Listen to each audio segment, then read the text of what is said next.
Oui, bonjour à tous. Donc, si vous êtes là avec nous, c'est parce que vous avez été conviés en tant que membre du Voice Lab et ou aussi participant au groupe de travail nommé Voix et Langage que le Voice Lab copilote avec le Hub Francia.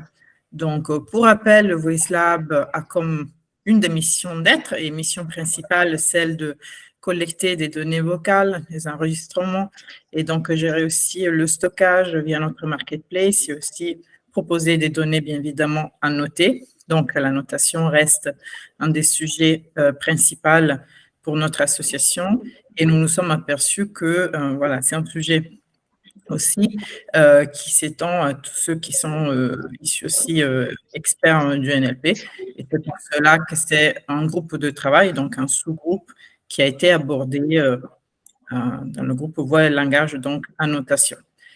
Là, je laisse la parole à Maxime Sandorek, donc de la société Bad Voice, société qui a développé et mis à disposition l'outil Lab Elite, qui a de suite été adopté par le Voice Lab pour les raisons que je viens de vous citer. Vas-y, Max. Alors, bonjour à toutes et à tous, bienvenue à cette séance de démonstration de l'outil Lab Elite qui est organisée par Bad Voice et le Voice Lab. Donc, moi, je suis Maxime Sandorek, CEO et cofondateur de Bad Voice, et je suis avec Eric Wolo, qui est CTO et cofondateur de Bad Voice. Donc, Bad Voice développe rapidement sur Bad Voice. Donc, nous, on développe des technologies vocales. On les propose dans une solution SaaS de Speech and Emotion Analytics destinée aux organisations de toute taille, des petites et de tout secteur d'ailleurs, des petites équipes commerciales jusqu'à des grandes entreprises en multiplateau de centres d'appel qui ont plus de 5000 conseillers. Donc, pour les besoins du Voice Lab et après avoir étudié les solutions disponible sur le marché ou en open source, Bad Voice a développé sa solution de son outil d'annotation qu'on a open sourcé l'année dernière et qu'on commence à proposer en SaaS depuis le début de cette année. Je passe la main à Eric Bolo, qui est CTO et cofondateur de Bad Voice, qui va faire une démonstration de la solution. Je ne sais pas combien parmi vous étaient à la précédente démonstration, qui je pense que c'était en octobre, je ne sais plus quand, Consuelo, peut-être octobre ou novembre. Septembre de l'année dernière, oui. Il va y avoir un peu de redite si vous y étiez, donc excusez-moi par avance, mais je pense que pour être sûr qu'on soit tous au même niveau, je préfère donner le contexte et un petit peu l'introduction. Et puis, je vous montrerai aussi ce qui est un peu nouveau dans la feuille de route, les fonctionnalités récentes, la documentation et les différents modes de déploiement qu'on a mis en place et qu'on est en train de mettre en place. Et à terme, l'idée étant que Lab Elite soit un des services aussi disponibles. Donc, à la base, en fait, on voulait juste l'open sourcer et maintenant, on voit qu'il y a un intérêt pour du SaaS. Donc ça, c'est intéressant et j'en parlerai, mais plutôt vers la deuxième moitié. Donc la première moitié, ça va être un peu de la redite par rapport à la démo précédente. Donc les besoins initiaux de Bad Voice, il nous fallait un outil web. Il fallait absolument pas que ça requiert une installation locale. On a une équipe qui est maintenant full remote, mais qui dès le début était partiellement remote. Puis on a aussi engagé des prestataires externes pour faire de la notation. Donc les avantages du web sont évidents dans ce cas et aussi pour permettre la notation collaborative. On voulait un outil qui soit flexible et extensible. Parce que avant de développer Lab Elite, en fait, on a développé 2 ou 3 outils d'annotation distincts pour différentes choses. La transcription, la notation d'émotion, la reconnaissance d'entité, ce genre de choses. Et en fait, on s'est rendu compte qu'on réinventait la roue à 80% à chaque fois. Donc, on voulait avoir un socle à partir duquel on puisse étendre les fonctionnalités. Il fallait avoir des fonctionnalités de contrôle qualité manuel et automatique. C'est-à-dire, quand je dis manuel, c'est pouvoir avoir des fonctionnalités de revue. Et automatique, ça peut être, nous on annote entre autres l'émotion. Ça peut être l'accord quand on a plusieurs annotateurs qui annotent le même enregistrement. Ça peut être des mesures d'accord du type FLES Kappa qui nous donnent pas forcément une mesure de la qualité. On avait d'ailleurs eu une discussion intéressante à ce sujet avec Fabien qui est parmi nous du league, mais en tout cas qui permet de suivre à quel point il y a des écarts ou des divergences et à quel point la tâche est subjective en fait. Il fallait pouvoir suivi des fonctionnalités de suivi, donc c'est-à-dire voir combien de temps, combien de documents, qui avait à noter quoi, etc. Et de gestion de projet de base. Il fallait bien sûr que ce soit collaboratif, ça j'ai déjà mentionné. On voulait cibler le texte et ou de l'audio. Donc, pour certaines tâches de notation, on a du texte, juste du texte. En général, c'est des transcriptions automatiques d'appels, puisque c'est ce sur quoi on travaille, et ou de l'audio. Donc, parfois, on n'a que l'audio, parfois, on a l'audio et la transcription. Cette transcription peut aussi être une transcription manuelle faite préalablement par les annotateurs. Il fallait que ça fonctionne à l'échelle, c'est-à-dire qu'on puisse avoir plusieurs projets et dans chacun de ces projets avoir des milliers, voire des dizaines de milliers de documents sans impacter significativement la performance ou la latence. Et l'interopérabilité était aussi une fonctionnalité importante, enfin une fonctionnalité, un critère important. Comment facilement intégrer Label It dans nos chaînes de traitement en fait. Donc par exemple, si on fait de l'affinage d'un algorithme de reconnaissance vocale, il faut qu'on puisse facilement exporter les données de Label It et éventuellement même les automatiser cet export dans une chaîne de traitement. Donc l'API REST, on communique exclusivement via l'API REST avec Label It, en tout cas pour nos process internes. On avait commencé, il y a un lien là, et je pense que Consuelo vous partagera les slides, parce que là, le lien est difficilement copiable. C'était une matrice comparative qu'on a fait en 2020, donc qui est un peu vieille. Je pense qu'elle mériterait d'être mise à jour. Je pense qu'il y a d'autres outils d'annotation qui ont vu le jour depuis. Mais ça peut néanmoins être intéressant de la consulter. Donc ça, c'était pour les besoins initiaux de Bad Voice. On n'était pas encore dans une optique open source. Maintenant, dans le cadre du Voice Lab, comme vous le savez certainement, le Voice Lab ambitionne de collecter de nombreuses heures de données vocales, disons, en 5 ans. Ce travail comprend la collecte, la normalisation et dans de nombreux cas, l'annotation aussi des données. Et puis par ailleurs, le Voice Lab a pour mission de soutenir les acteurs de la voix en France et en Europe. Et en fait, on s'est rendu compte en présentant le projet que ça répondait aux besoins de nombreux acteurs du Voice Lab, tant des membres académiques pour des usages de recherche ou pédagogiques, que pour des startups et des grandes entreprises. Donc, quels usages? Les usages qu'on en a fait, nous, jusqu'à présent, c'est essentiellement de la notation pour l'entraînement d'algorithmes. Donc, la transcription pour la reconnaissance vocale, la catégorisation arborescente avec plusieurs niveaux, la segmentation de l'audio pour la détection et la segmentation, les entités nommées, la notation ordinale, donc par exemple sur une échelle de type Likert, la correction, la ponctuation.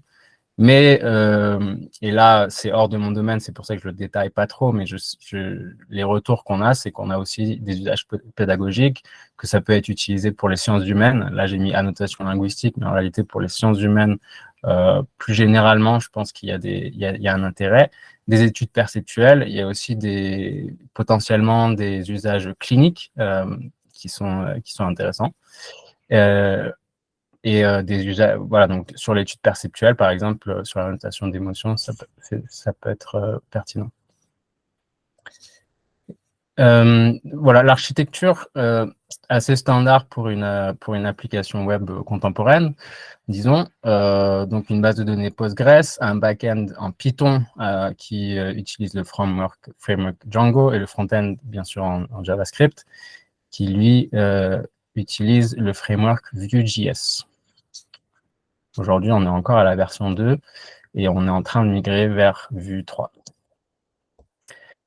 Alors, pourquoi ce diagramme assez horrible?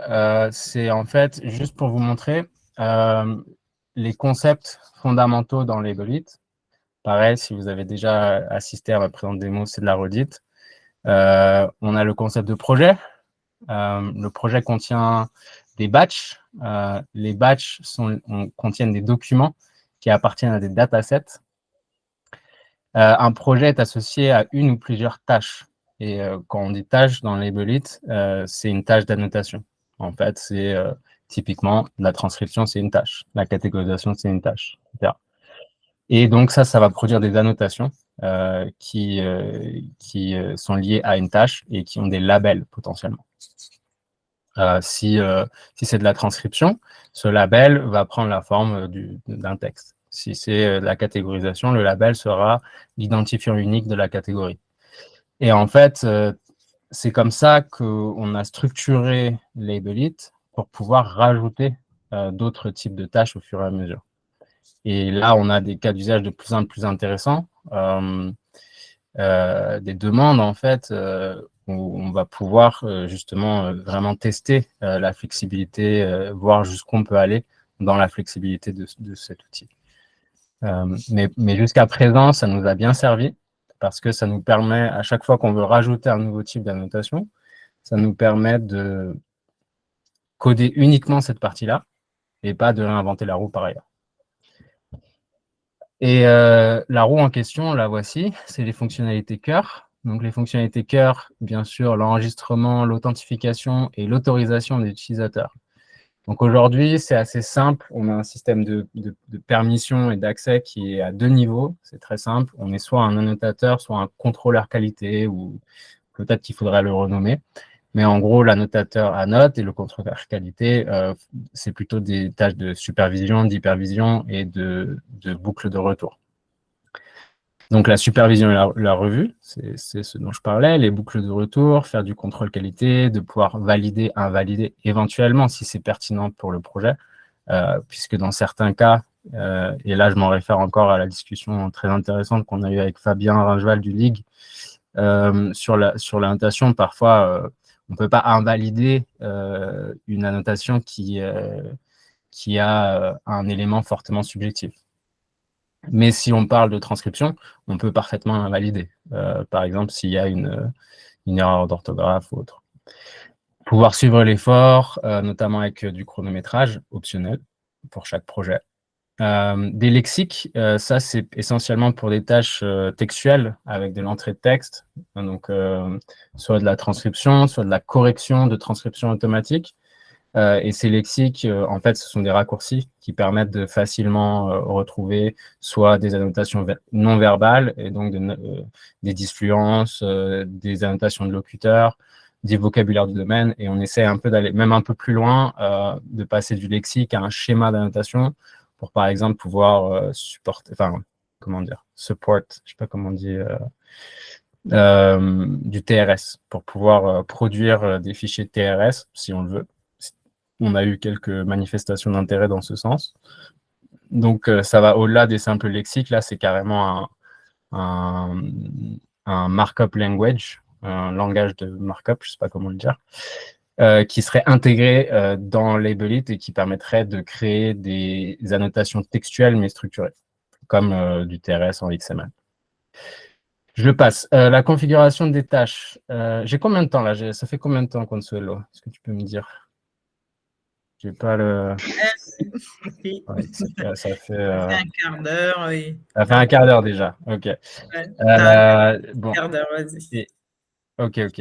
Déjà encore un quart d'heure. Donc, la configuration des tâches. Donc, ça, c'est quand on dit tâches, dans Labelit, ça veut dire les types de tâches. Pouvoir avoir un guide, donc pour pouvoir enregistrer les conventions et les communiquer facilement aux annotateurs, et que ces guides soient riches, qu'on puisse y ajouter des images, voir des vidéos, etc. Avoir la capacité de diviser le travail en batch et de distribuer le travail d'annotation de différentes manières. Ensuite, on avait aussi des spécifications liées au serving de l'audio. Donc, quand on a de l'audio, si ce sont de longs enregistrements, par exemple, si on annote des appels dans leur intégralité, il faut que ce soit rapide. Il faut pas que l'annotateur ait à attendre que tout l'audio soit téléchargé. Donc là, j'ai dit audio streaming. En réalité, on ne fait plus l'audio streaming. On fait du flicking maintenant, mais peu importe, du point de vue de l'utilisateur, le résultat est le même. La latence est faible. Et enfin, on voulait que les jeux de données soient découplés des projets.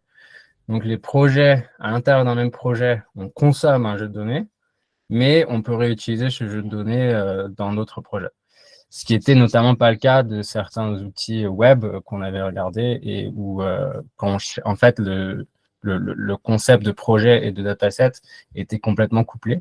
Et ça, c'est problématique pour nous, en fait. On avait vraiment besoin de pouvoir réutiliser les jeux de données.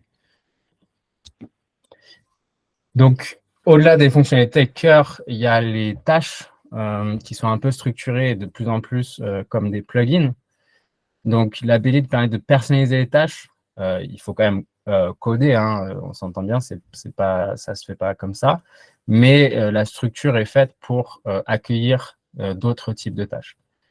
Et on peut combiner les tâches de manière arbitraire. Donc, dans un même document, je peux catégoriser et je peux transcrire, par exemple. Je pourrais transcrire et je pourrais catégoriser est-ce que l'enregistrement contient ou non de la donnée personnelle. Ça, c'est juste à titre d'exemple. Bon, là, je pense que je vais passer tout de suite à la démo, en fait, au lieu de vous montrer la licence. Donc, c'est du copyleft, GNU GPL v3, Affero GPL v3. Voilà. Donc, comment utiliser Label It? Donc, là, on commence enfin à attaquer un petit peu de nouveau. Donc, déjà, il y a, par rapport à la dernière fois, maintenant, on a une documentation qui détaille comment installer Label It en local. Il y a un lien, vous pouvez trouver Label It sur GitHub, hein, dans github.com, voicelab-org, du 6org, slash, je sais pas comment on dit slash, Label It. Donc, aujourd'hui, vous avez 3 modes de déploiement possibles. Et selon vos besoins, et aussi selon les compétences que vous avez dans vos équipes, vous allez vous préférer l'un ou l'autre, je pense. Donc, en local, vous pouvez déployer, mais ça, c'est surtout pour le développement en réalité, ou pour faire un tout petit projet d'annotation non collaborative, puisque là, pour le coup, c'est du local, donc on ne peut pas faire de l'annotation collaborative, à moins d'avoir plusieurs utilisateurs qui utilisent successivement le même ordinateur. Vous pouvez aussi déployer sur votre cloud, et ça aussi, ça fait partie du code source, donc sous cette licence Affero GPL. On a mis à votre disposition une Helm chart qui vous permet de déployer sur un cluster Kubernetes. Si rien de ça ne vous dit quoi que ce soit, peut-être que l'option SaaS vous intéresse du coup. Et là, en gros, c'est le VoiceLab et BadVoice qui prennent en charge en fait l'hébergement et la sauvegarde des données, etc., etc. À terme, l'idée, c'est que Label It soit un des services proposés en SaaS sur le marketplace. Et quand je dis à terme, en fait, c'est à assez court terme, on pense 2023. Donc, si cette option-là vous intéresse, si vous voulez explorer en autonome, encore une fois, vous pouvez utiliser la Helm chart. C'est assez simple. Si vous avez déjà un cluster Kubernetes, c'est assez simple de déployer, de maintenir votre propre Label It. Mais si vous préférez déléguer ce travail-là d'installation, de sauvegarde des données, etc., l'option SaaS est pour l'instant contacter Consuelo et on l'a déjà fait, on est en train de le faire pour le projet Écouter Parler du CNRS dans le cadre d'un POC. On l'a fait avec Voxist, je pense que vous connaissez tous Voxist. Voilà, donc ça c'est les 3 modes de déploiement. La feuille de route, donc fait ou en cours. Donc là, on a un projet avec le projet Écouter Parler. Est-ce qu'on a des membres de ce projet présents ici parmi nous? Je ne pense pas, ils n'avaient pas de disponibilité ce soir, hein, Eric. Ok, pas de souci. Donc du coup, vous avez peut-être entendu parler de ce projet. C'est un projet très intéressant. Un laboratoire mobile des langues, un camion qui va collecter des conversations plus ou moins spontanées et qui sillonnent la France. Et dans le cadre de leur travail, il y a aussi le post-traitement de ces enregistrements. Et ce qu'ils veulent faire, en fait, c'est de transcrire automatiquement les enregistrements, puis ensuite corriger pour avoir une transcription fine. Un autre, pour le coup, c'est quasiment en production, donc c'est presque fait et je peux en faire la démo. C'est le séquençage des tâches. Donc là, c'est dans un même projet, on peut avoir plusieurs tâches. Donc je vous ai dit, on pouvait avoir par exemple la transcription et la catégorisation. Donc là, c'est pouvoir déjà choisir l'ordre de présentation des tâches et après aussi avoir un nouveau mode de présentation inspiré directement de conversations avec le league, en fait, avec Fabien. Donc, par défaut, et c'est ce qu'il y a aujourd'hui dans les Bullet, les différentes tâches s'affichent sur une seule page. Mais ça, on a très bien vu que dans certains contextes, ça ne fonctionne pas et parfois, il vaut mieux se concentrer une tâche à la fois. Donc, quand je crée le projet, l'idée, c'est de pouvoir dire, je veux telle tâche, telle tâche, telle tâche, telle tâche. Je veux qu'ils soient ordonnés de telle manière et je veux soit les présenter dans une seule page, soit l'une après l'autre. Un peu de refactoring, juste donc de changement de code, en fait, d'édition de code sans vraiment c'est pas tant c'est changer du code sans changer la fonctionnalité pour faciliter l'ajout et l'extensibilité de nouvelles types de tâches. Donc, c'est notamment pour aider des contributeurs éventuels, puisqu'aujourd'hui, Bad Voice AI reste maintenu exclusivement par Bad Voice. Mais on est bien sûr enthousiaste pour toute offre d'aide là-dessus. Et donc, on voudrait faciliter le plus possible justement l'ajout de nouvelles types de tâches et donc la personnalisation. J'ai dit semaine prochaine, mais en fait, ça vient d'être fait. Donc, il y a, et vous avez dans la documentation un lien vers une plateforme de démo. Cette démo, elle est... non, ça c'est écouter parler. Voilà, elle est là. Et il y a deux jeux de données. Il y a un jeu de données, vous allez peut-être reconnaître ma voix, avec de fausses transcriptions et des trucs un peu bêtes. Et on a eu l'autorisation par le projet Écouter Parler aussi de mettre à disposition. Donc là, c'est juste 6 segments, mais en fait, on peut mettre à disposition tout le jeu de données qu'ils nous ont envoyé, ce qu'on va faire à terme, qui contiennent des enregistrements du camion labo qui sont intéressants avec une transcription automatique. Donc, si je veux... Là, je suis toujours dans la démo, mais c'est ça. Par exemple, je vais créer un projet je vais faire un projet camion labo-like. Du coup, j'annote pas de texte. Je vais mettre une échéance arbitraire, une description arbitraire. Correction de transcription automatique. J'ai déjà une tâche. Pour l'instant, je veux que ça. Là, je vais dans le projet. Je vais créer mon batch. Mon premier batch. Alors malheureusement, je crois que vous n'allez pas entendre l'audio de mon ordi. Mais c'est pas très grave. Donc je vais mettre. Donc là, il me dit que j'ai 5 documents qui restent. Je ne sais pas pourquoi là ça écrit 6 et là ça me dit 5, mais je fais plus confiance à ça. Là, je peux ajouter les différents annotateurs. Là, je vais juste ajouter l'annotateur démo. Vous avez tous accès à cette plateforme. Il y a elle est publique et les comptes, y compris les mots de passe, sont publics dans la documentation. Donc, je vais dire que je vais annoter 3 documents et je veux combien d'annotateurs par document. Pour l'instant, j'ai un seul annotateur, donc je ne peux pas faire plus qu'un. Mais si j'en avais plus, je pourrais décider du mode de distribution, soit équiréparti, soit à volonté. Donc maintenant, si je me log en tant que démo, je devrais voir le batch. Et là, j'ai mon enregistrement. Alors malheureusement, vous ne pouvez pas l'écouter. mais vous avez ici la transcription automatique. Et là, il nous dit, bon, elle n'est pas très belle cette erreur, mais il nous dit qu'il y a une erreur de validation parce que le validateur, par défaut, ne doit pas accepter, j'imagine, c'est peut-être ce caractère-là. Mais bon, c'est juste pour vous. Du coup, ça montre aussi, il y a des fonctionnalités de validation des transcriptions. Ces fonctionnalités-là sont adaptables. Vous pouvez écrire votre propre validateur et sinon hériter donc vous créez votre propre tâche de transcription. Et la seule chose que vous avez à changer, c'est la fonction Python qui prend en entrée ce texte et qui, oui ou non, raise, je sais pas comment, pardon, désolé, pas le vocabulaire en français, mais qui raise an error.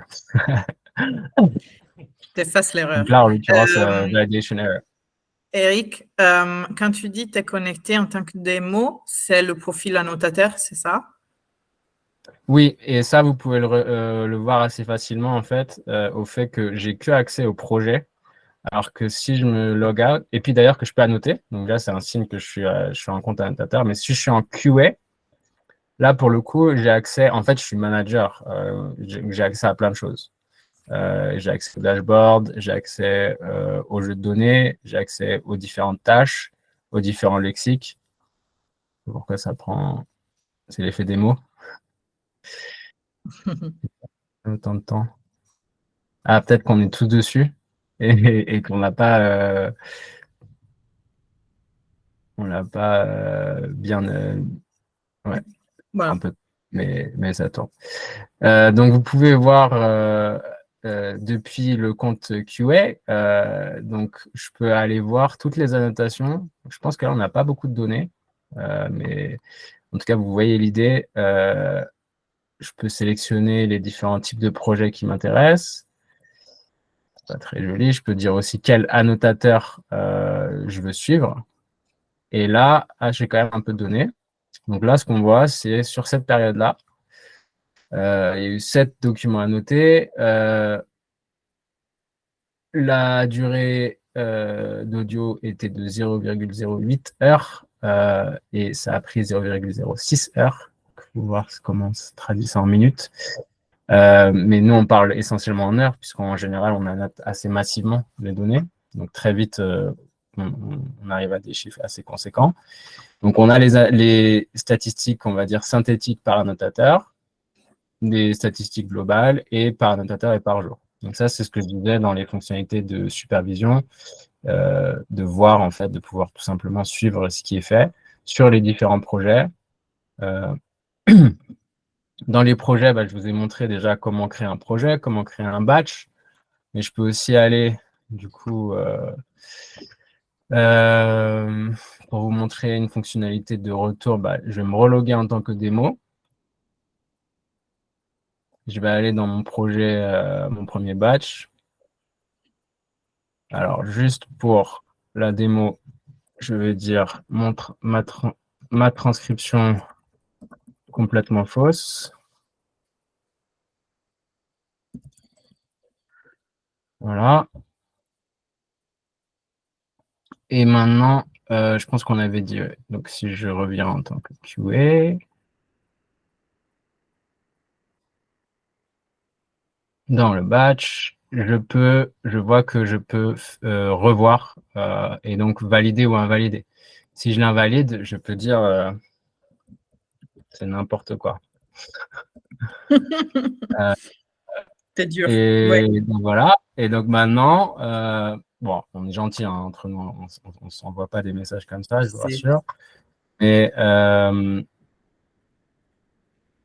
voilà, je vois que j'ai un document à revoir. Et je vois le commentaire du QA. Donc ça permet d'établir les boucles de retour. On a aussi des statistiques, on a plein d'autres fonctionnalités, mais ça, je pense que vous pourrez les découvrir si ça vous intéresse et au plaisir d'en parler. Donc, je parlais tout à l'heure du séquençage des tâches. Donc ça, c'est en cours, c'est pas encore dans la démo, mais ça va l'être bientôt. Et là, j'ai quelques enregistrements en GIF parce que bon, je voulais pas. Donc là, vous voyez, je suis en train de créer le projet, on l'a fait ça ensemble. Là, je suis en train d'ajouter. Donc, j'ai 2 tâches, Valence et maintenant, je peux définir leur ordre, l'ordre de présentation. Je peux aussi définir, on voit un peu plus haut, si vous voyez mon curseur, comment je présente les tâches, soit en liste, soit en séquence. Donc, je définis l'ordre et je définis aussi le mode de présentation. Si là, je suis en annotation en mode liste. Donc ça, c'est le Label It. Si vous avez déjà utilisé Label It, c'est le Label It que vous connaissez. Il affiche les tâches une par une, mais cette fois-ci dans un ordre bien spécifique et pas uniquement alphabétique par le nom de la tâche. C'est selon l'ordre que vous spécifiez. Annotation en mode séquence, donc ça c'est directement inspiré par Fabien en fait de notre discussion. Là l'idée c'est de pouvoir définir et d'annoter une après l'autre chaque tâche. Donc ça c'est une des nouvelles fonctionnalités qui sera mise en production très très vite. Donc à faire, le support de format vidéo, la migration vers Vue 3, ça c'est essentiellement pour des raisons techniques et pour faciliter justement cette architecture plugin vers laquelle en fait, qui est à la base, au cœur de Label It, mais qu'on essaye d'améliorer, de rendre plus developer friendly, disons. Pardon pour tout le franglais. La notation fine, donc non synthétique, non sommative. Par exemple, je ne sais pas si vous connaissez un petit peu la notation d'émotion, mais il y a un outil, il y en a plusieurs en fait, mais par exemple Filtrace, on a une sorte de cercle. Sur l'axe des abscisses, sur les abscisses, on a l'axe des X, on a la balance, et sur l'axe des Y, on a l'activation, l'arrosal. Et l'idée, c'est en temps réel de placer le curseur au fur et à mesure du temps. Donc, jusqu'à présent, on a fait essentiellement soit sur du texte, par exemple, des entités nommées, mais quand il s'agissait d'audio, c'était essentiellement, y compris pour la notation d'émotion, on pré-segmentait en fait les audios et après, on demandait à l'annotateur une annotation synthétique qui résume l'intégralité du segment. Mais on sait que, et c'était dans la roadmap depuis longtemps, d'intégrer des fonctionnalités qui vont vers de la notation plus fine et qui vont synchrone, c'est-à-dire qui suivent le document, l'audio ou la vidéo, le cas échéant. Comme j'ai expliqué, aujourd'hui, les tâches sont combinables arbitrairement, c'est-à-dire que je peux par exemple avoir un texte où je fais de la notation d'identité, je peux aussi segmenter de l'audio, plus faire de la transcription, ça c'est pas un problème, mais par contre les tâches ne sont pas imbricables. Donc par exemple, je peux pas segmenter de la tâche et après à l'intérieur de chaque segment dire je veux aussi catégoriser chaque segment. Ou bien je veux transcrire chaque segment. Si on parle de transcription, ça pourrait être typiquement, je segmente la partie voisée et sur cette base, j'écris la transcription. Donc, je ne sais pas si ça fait sens ou si c'est trop abstrait, mais c'est, en tout cas, pour nous, ça a une utilité évidente et je pense que pour certains d'entre vous qui font de la notation aussi, et notamment quand vous avez des besoins de segmentation d'audio, et puis ensuite d'annotation ultérieure sur chaque segment. Par exemple, si vous voulez à la fois segmenter et catégoriser des types d'événements sonores. Type, je ne sais pas, ça c'était un cri d'oiseau, ça c'était un coup de feu, ça c'était autre chose. Donc en fait, la démo, je l'ai déjà faite. Et finalement, j'ai un peu monologué. J'espère que je ne vous ai pas endormi. Est-ce que vous avez des questions? Et merci pour votre attention. Eric, merci beaucoup. C'était super de voir tout ça. J'ai peut-être une question sur la catégorisation ou sur de la notation autour des entités nommées. Comment ça finalement en fait, j'ai pas vu la manip de catégorisation. Je suis juste curieux de savoir comment ça va marcher s'il y a un nombre un peu conséquent d'entités nommées ou de catégories dans le cadre d'une catégorisation. C'est-à-dire que en fait, finalement, d'un point de vue UX, c'est quoi l'expérience de je choisis la catégorie ou je choisis l'entité que je vais associer avec mon bout de texte? Alors, déjà, la première étape, c'est de créer donc du coup la tâche d'entité. Donc, par exemple, si on dit information personnelle, là, après, je crée le type de tâche Je sais pas si je vais pouvoir aller jusqu'au bout, mais je pense que tu Ouais, confirmes, c'est juste, pas ça, juste mais pour voir. Ouais. en gros, ça marche assez. Déjà, je peux répondre. Ça marche assez bien au sens où on l'a déjà fait avec un nombre d'entités assez conséquent, D'accord. et y compris avec plusieurs tâches d'entités. Donc, si je rajoute, par exemple, je peux avoir un set d'entités qui sont Ouais. liées aux informations personnelles, et je peux avoir un autre set d'entités qui sont liées, je sais pas, on a travaillé notamment sur la détection de plaques d'immatriculation, ce genre de choses. Auquel cas, ça s'affiche comme un menu D'accord. nested, quoi, tout Ouais. simplement. Et il y a plein de raccourcis clavier qui permettent d'assez facilement le faire. Donc, pour le coup, comme nous, on a fait de la notation d'identité sur des milliers et des milliers de documents, Ouais, on l'a déjà un petit peu tuné, voilà. Donc, je pense que ça ouais. répond un peu déjà, Oui. en gros, aux besoins. Mais vous voyez, bon, désolé, j'écris adresse avec Ouais, 3 ouais. S et 2 D. Alors là, vraiment. Bon, bref, je pense pas que je vais pouvoir, dans le temps imparti, tout vous montrer, mais je vous encourage par contre à le créer, à expérimenter. Vous pouvez le faire. En tant que QA, vous pouvez créer des tâches. Vous avez déjà des jeux de données, mais vous pouvez aussi importer des jeux de données. La documentation qui est, je crois que c'est labelit.read the docs, vous explique. Alors, certainement, il y a des améliorations à faire à cette documentation puisqu'elle est assez récente. Et donc, si vous avez des questions, des précisions, on sera ravis de vous les donner et en profiter pour mettre ça dans la documentation. Donc, vous voyez, vous avez accès à la démo, donc usage, comment enregistrer des utilisateurs, comment créer un jeu de données, à quoi ressemblent les jeux de données. Et là, je peux faire un zip et après importer un dataset. Non, pardon, là, je suis revenu sur, vous voyez, je suis sur écouter parler. Mais il n'y a pas de données sensibles, en tout cas, encore. Toute la donnée qu'ils annotent est publique. Et comme je vous ai dit, ils nous ont autorisé à partager cette donnée. Donc là, on a juste mis un tout petit jeu de données et on va rajouter l'intégralité, en fait. Il faut juste qu'on voit exactement comment on va s'arranger pour pré-segmenter, en fait, parce que ce sont des longs enregistrements et donc il faut qu'on ait une stratégie de segmentation. C'est très classique, mais il faut juste qu'on le fasse. Voilà, j'espère que ça répond à la question. Désolé si c'est pas. J'ai peut-être. Mais attendez, j'ai peut-être. Là, il y a de la catégorisation d'entités nommées, donc et j'ai déjà des batchs. Donc, Ouais. que si je vais en tant que démo, je vais pouvoir voir à quoi ça ressemble. Et je peux voir. Ah, non, il me dit il n'y a plus rien à noter. Non, il n'y a plus rien à noter. Bon, donc du coup, il Je vais faudrait essayer.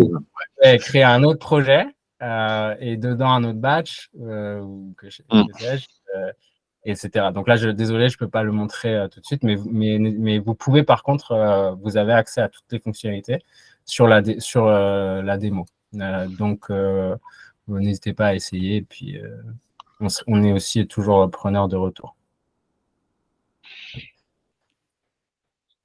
Oui. Il y a d'autres questions? Ouais. Ah oui. J'aurais une question. Vous avez parlé d'entraînement statistique au tout début de la présentation. Comment ça se passe là? Parce que toute la notation que vous parlez, c'est nous qui créons les étiquettes, c'est nous qui créons tout en quelque sorte. Si on a déjà, un jeu de données à noter et qu'on veut le corriger, comment ça se passe? Alors, quand vous dites annoter, vous voulez dire transcrire? On parle de Non, transcription là, par exemple, ou autre chose? Peu importe. Si, admettons, on fait de l'entité nommée, on a déjà nos segments de texte, on va dire, annotés d'un point de vue des entités. Ouais, je comprends. Ouais. Post-tagging. Non, c'est pas. Alors, c'est très intéressant. Post-tagging aussi. C'est ouais, c'est très intéressant. La réponse, c'est qu'aujourd'hui, non, Labelit ne supporte pas ça. Doesn't support that. Mais c'est intéressant, effectivement. Donc, ça veut dire que votre outil, en fait, c'est à l'annotateur ou du moins au superviseur de définir la tâche pour que l'annotateur ait à la faire. Mais du coup, l'annotateur doit tout faire. Doit annoter, il n'a pas un travail Alors, ça pré-mâché, quoi. dépend. Par exemple, on a des tâches de transcription, de correction de transcription, comme je vous ai montré tout à l'heure, où Oui. là, l'annotateur, en fait, il part bien d'une transcription automatique. Donc ça, c'était un cas d'usage effectif. Nous, pour nos besoins, ce que vous décrivez, on n'en a jamais eu besoin, sauf pour la correction de transcription automatique. Donc, en D'accord. général, on fait… mais c'est notre manière de travailler. Et je veux bien entendre que d'autres organisations aient d'autres manières de travailler. Et potentiellement, ça pourrait être une fonctionnalité intéressante à rajouter, c'est-à-dire de pouvoir pré-annoter dans les jeux de données, en fait, directement, et d'annoter sur de la notation. Quand tu dis que vous faites de l'assistance là-dessus, c'est-à-dire que vous faites un speech-to-text avant de corriger, c'est ça? Oui, c'est ça. C'est le cas c'est ce qu'on fait avec le camion labo. Donc, on leur transcrit automatiquement. Donc, on a intégré… en fait, on fait ça séparément. Ils nous ont envoyé des enregistrements. On les a transcrits automatiquement. Et après, on charge un jeu de données qui contient dans le texte la transcription automatique. Ouais. Et après, je définis en tant que QA une tâche qui s'appelle une tâche d'édition de texte. C'est le terme plus générique, puisqu'on peut aussi l'utiliser pour, par exemple, corriger de la ponctuation, que sais-je. Mais là, en l'occurrence, on part bien d'une transcription automatique et l'idée, après, c'est de la corriger pour avoir une transcription fine et éventuellement d'y ajouter des balises de locuteurs, etc. Et ça, pareil, c'est des choses, j'ai pas tout montré, mais on a des lexiques. Ces lexiques, donc mon lexique de disfluence, par exemple. Et là-dedans, je mets tout simplement, je sais pas. Ensuite, je peux rajouter ce lexique à une tâche, et typiquement une tâche textuelle. Hein, et du coup, quand les gens tapent, ils auront tous les lexiques associés sont proposés au fur et à mesure qu'on tape. Donc, c'est pour de l'autocomplétion. Je ne sais pas où j'allais avec tout ça. Non, mais dans la correction, par exemple, de transcription, il y a aussi la notion de timing, surtout à partir du moment où on a 4 mots qui sont proposés par la transcription automatique, mais en fait, c'est voilà. 3 autres. Et là, aujourd'hui, pour chaque nouveau mot qu'on rentre, après avoir effacé les 4 qui étaient nuls, potentiellement, il faut pouvoir redonner des timestamps pour ces mots-là, quand est-ce qu'ils ont commencé. Ouais. D'accord. Ouais. Je vois bien. Alors, dans ce cas-là, ce qui serait très intéressant, donc aujourd'hui, encore une fois, malheureusement, les bullets ne seraient pas en mesure de le faire là aujourd'hui, mais c'est à faire et c'est dans la feuille de route. Donc, ce que les bullets peut faire, c'est la segmentation. Donc, vous soulignez des bouts et puis vous pouvez zoomer, dézoomer dans l'audio, puis vous surlignez en fait des bouts d'audio qui définissent des segments. D'accord. Mais aujourd'hui, on ne peut pas faire d'annotation plus avant. En fait, ce qui serait idéal, ce serait potentiellement si j'ai bien compris votre cas d'usage, de segmenter chaque mot et puis ensuite de transcrire à l'intérieur, de mettre chaque mot correspondant. Non, mais après, c'est surtout de réidentifier, de bien dire, voilà, le vrai mot qui a été prononcé, c'est celui-là, mais il est plus court que celui qui avait été identifié. Donc, il va correspondre à un segment d'audio plus court. Et pour être sûr d'avoir juste les bons phonèmes qui sont en face du bon terme.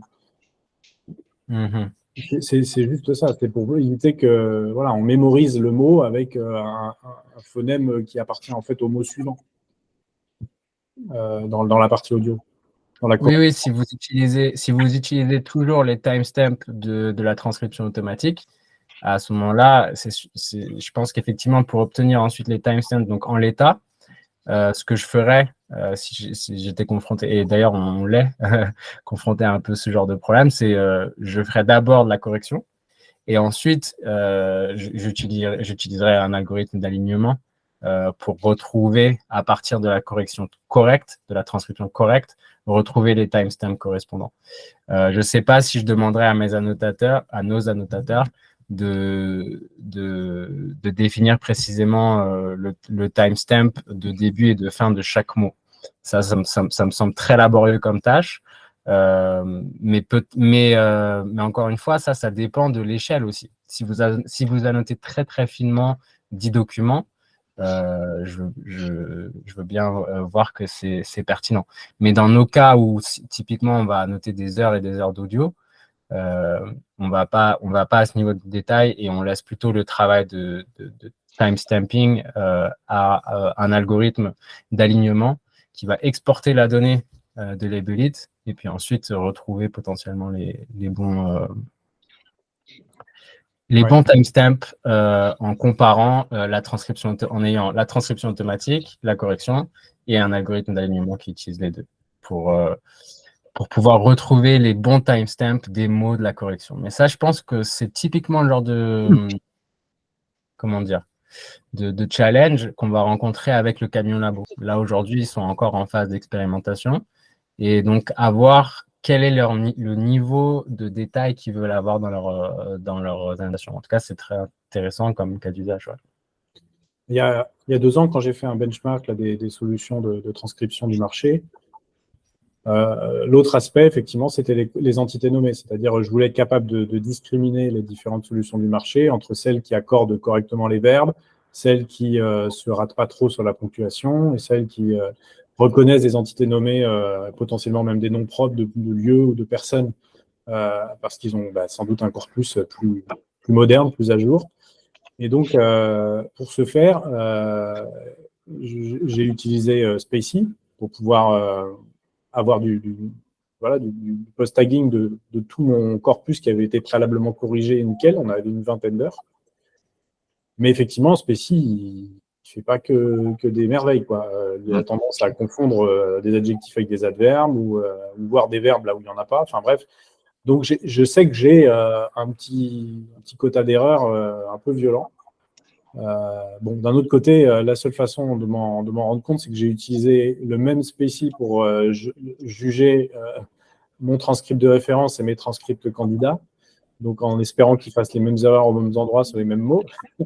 Comme ça me donnait des notes homogènes. Mais c'est vrai qu'un vrai algo de post-tagging classieux en français, il n'y en a pas. Donc, ou alors, je ne le connais pas. Et vous allez tout de suite me l'indiquer.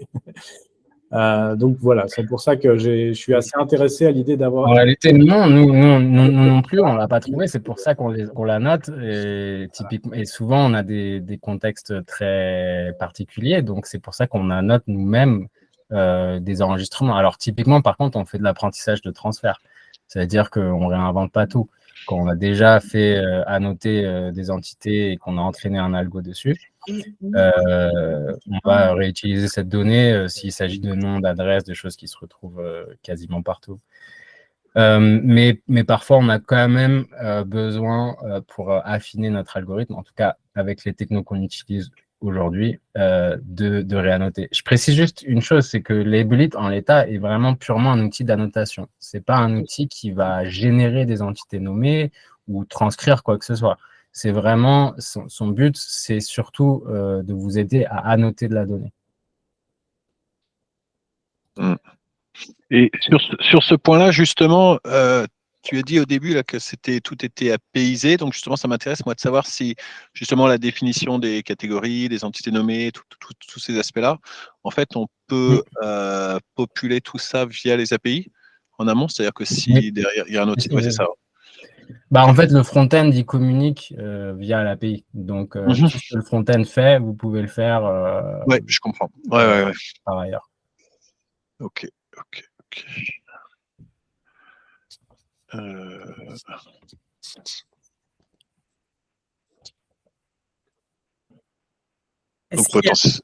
Pardon. Non, vas-y, Amédée, je demandais si… Non, j'allais juste dire, justement, en parler de la notation automatique.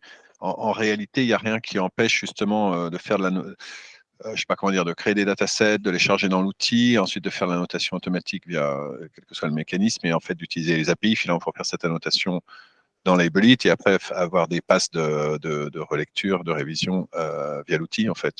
C'est réaliste ce que je dis? Alors, oui, mais je pense, malheureusement, non. C'est-à-dire, je pense pas qu'en l'état, Labelit pourrait faire ça parce qu'il suppose que le document est vierge, en fait. Ça n'a pas été pensé pour de la post-annotation. Pas encore. Mais par contre, ce que vous me décrivez me semble pas extrêmement difficile à faire. Donc, c'est-à-dire que ça pourrait être justement, ça pourrait être une des. C'est pour ça d'ailleurs qu'on veut, parce qu'on veut que cet outil bénéficie à la communauté. On s'attend bien à ce qu'il y ait des fonctionnalités qui soient soit manquantes, soit un peu différentes.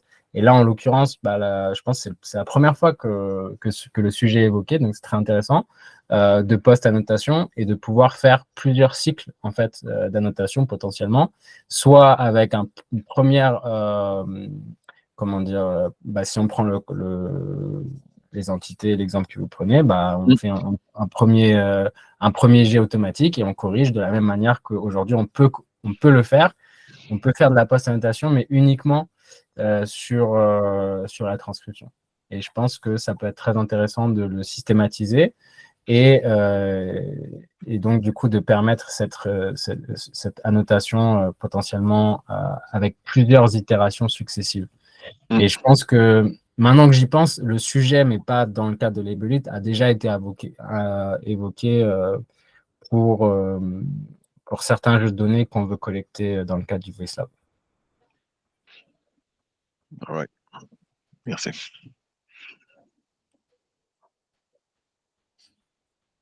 Oui. S'il n'y a pas d'autres questions, j'avais mis les liens vers le GitHub où vous pouvez trouver, comme disait Eric, les repos de Label It et aussi mon adresse mail si jamais vous avez intention d'avoir la version SaaS. N'hésitez pas.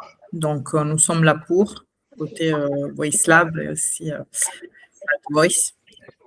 OK. J'ai Anthony qui... Oui, bonjour Anthony. Oui, bonjour. J'avais une question parce que est-ce que vous êtes en contact avec ELDA au niveau annotation? Parce que c'est quand même au niveau européen, c'est un peu la référence en termes d'annotation. Je connais une personne qui travaille, qui est chef de projet d'annotation chez ELDA, ouais. D'accord. Et vous avez un petit peu en contact avec eux des standards, des fonctionnalités. Enfin, je pense que ça les intéresse, eux. Certainement. Et je veux pas aller trop dans les détails non plus parce que là, potentiellement, je divulgue des informations que je suis pas censé divulguer, mais je pense que oui, il peut y avoir un intérêt de leur part à utiliser une solution de ce type. OK. Je crois qu'on en discute en juin.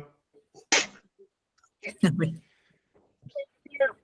Sur ce que disait Consuelo, si vous voulez, effectivement, en SaaS, on peut aussi souhaiter contribuer, donc c'est open source, si vous souhaitez nous poser d'autres questions aussi. Donc, vous pouvez nous joindre directement, passer par Consuelo. On va faire en sorte de répondre à ces questions dans la documentation GitHub, en complément de la vidéo. On mettra peut-être la vidéo dans la doc, d'ailleurs. Ouais. Oui, bon, Label It a pour vocation de suivre un peu les besoins de la communauté, donc n'hésitez pas si c'est ça. Avec le recul, vous avez d'autres idées ou des fonctionnalités que vous aimeriez rajouter ou que vous pensez être pertinentes et manquantes, ou voilà, n'hésitez pas. Déjà, ce qu'on a vu aujourd'hui, c'est enregistré, donc c'est noté. Merci. Merci à tout le monde. Ouais, merci infiniment pour cette présentation. Merci beaucoup. Oui. Merci à tous. À très bientôt. Pour votre attention, pour vos questions et à très bientôt, j'espère. Merci. Au revoir. À bientôt. Ouais. Au revoir. Au revoir. Au revoir.